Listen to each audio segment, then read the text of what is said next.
Hello students, good morning. हमारी digestive system की second class के अंदर आपका स्वागत है।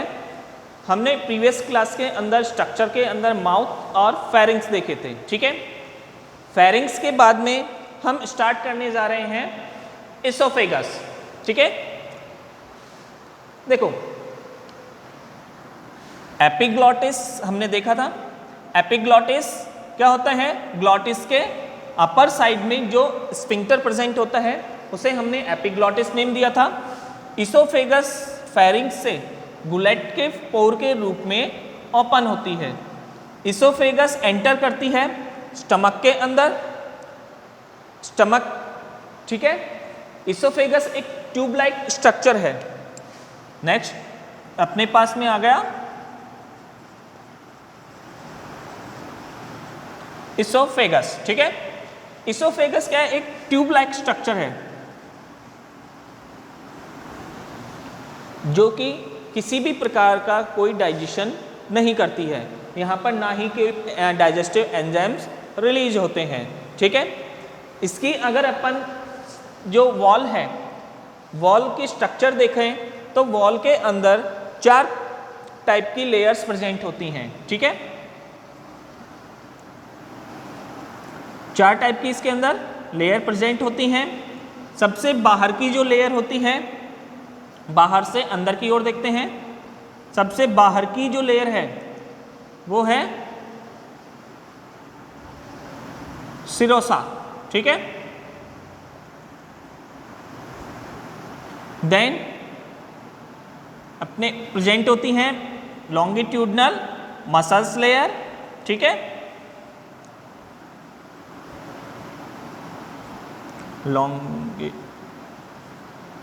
लॉन्गिट्यूडनल मसल लेयर, ठीक है। देन थर्ड नंबर की होती हैं सबम्यूकोसा,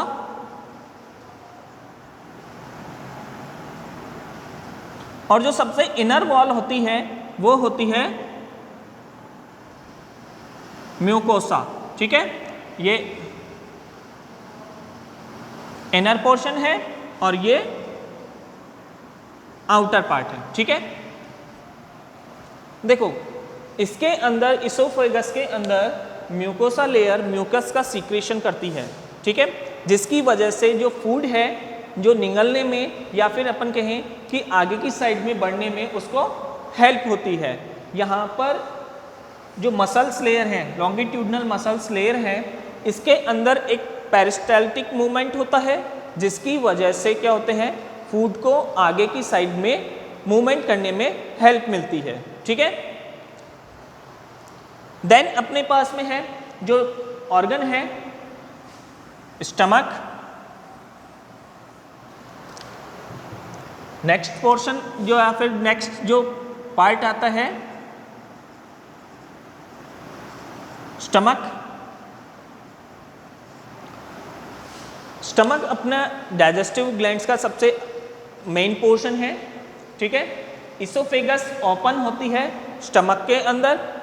स्टमक के जिस पोर्शन पर ये ओपन होती है यहाँ पर क्या होता है, एक स्फिंक्टर प्रेजेंट होता है, ठीक है।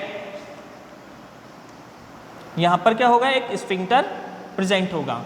स्टमक को आगे फर्दर 3 पार्ट के अंदर डिवाइडेड किया गया है।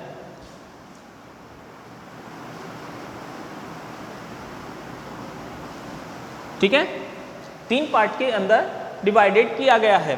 जो सबसे फर्स्ट पार्ट है उसको नेम दिया गया है कार्डिक लेयर, ठीक है। सेकंड फंडस, और जो थर्ड पार्ट है स्टमक का वो है पाइलोरिक, ठीक है। ये 3 पार्ट हैं स्टमक के।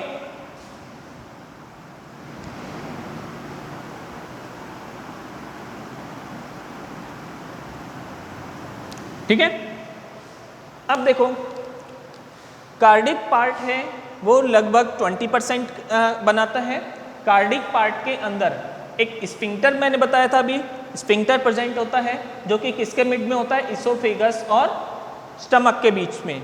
ये क्या करता है, प्रिवेंट करता है फूड को बैक फ्लो होने से, ठीक है।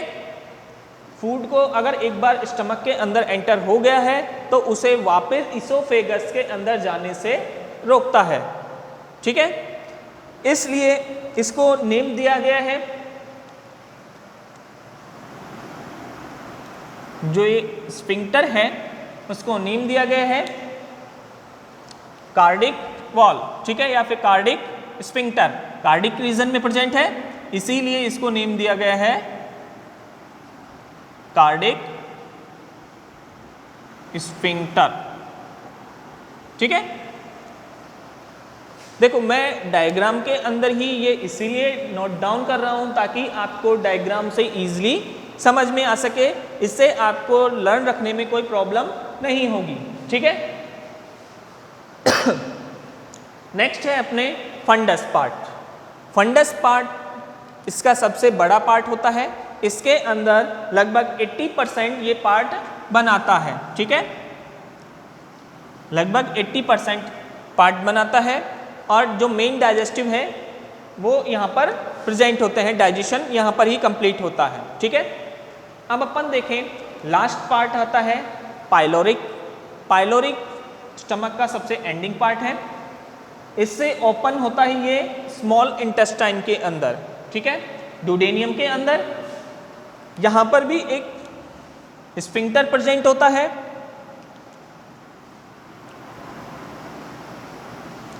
यहाँ पर भी एक स्फिंक्टर प्रेजेंट होता है जो कि क्या करेगा, वही वर्क एक बार फूड स्मॉल इंटेस्टाइन या फिर अपन कहीं डुडेनियम के अंदर एंटर होता है तो उस फूड को बैक फ्लो होने से प्रिवेंट करने के लिए, रोकने के लिए यहाँ पर स्फिंक्टर प्रेजेंट है।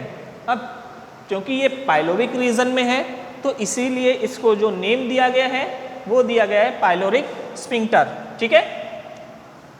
लर्न रखने में कोई प्रॉब्लम नहीं होगी आपको।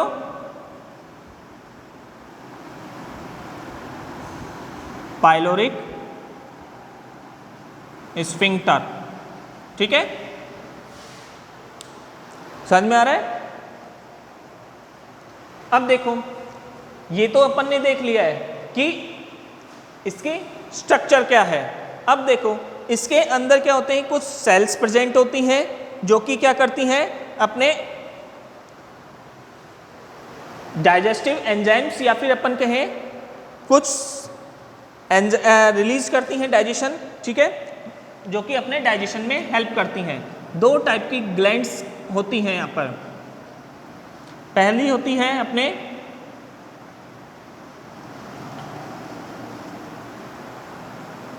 गैस्ट्रिक ग्लैंड, देन नेक्स्ट है अपने पाइलोरिक ग्लैंड,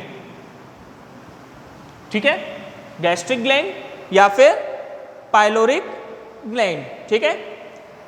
देखो गैस्ट्रिक ग्लैंड के अंदर कुछ सेल्स होती हैं जिनको नेम दिया गया है, यहाँ पर मैं थोड़ा सा इसको लंबा कर देता हूँ, ठीक है। गैस्ट्रिक ग्लैंड,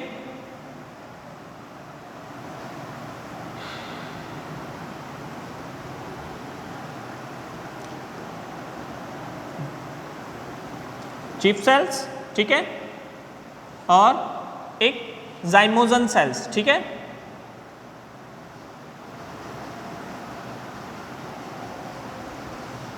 ये तीनों सेल्स हैं, ठीक है।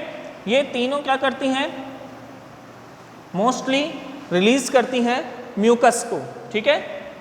ये रिलीज करती हैं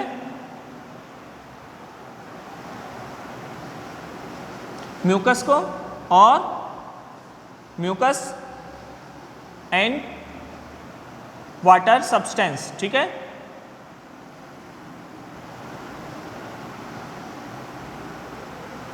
म्यूकस और वाटर सब्सटेंस को ये रिलीज करती हैं, ठीक है।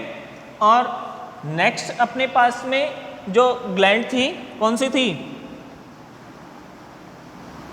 पाइलोरिक ग्लैंड, ठीक है।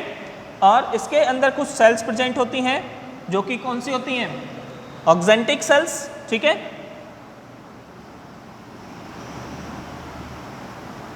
ऑक्जेंटिक सेल्स हो गई, और कौन सी प्रेजेंट होती है, एक और होती है पैराइटल सेल्स।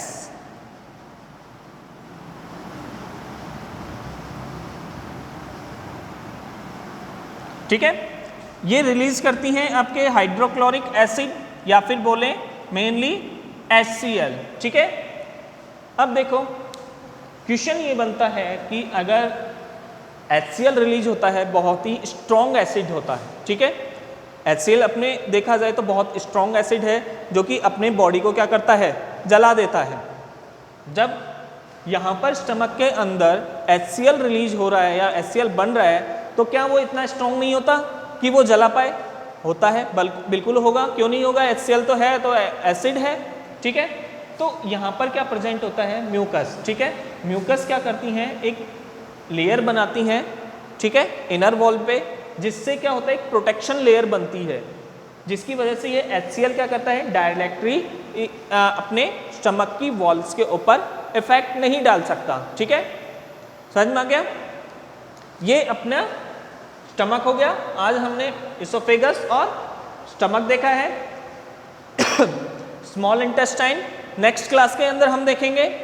ठीक है, तब तक के लिए थैंक यू।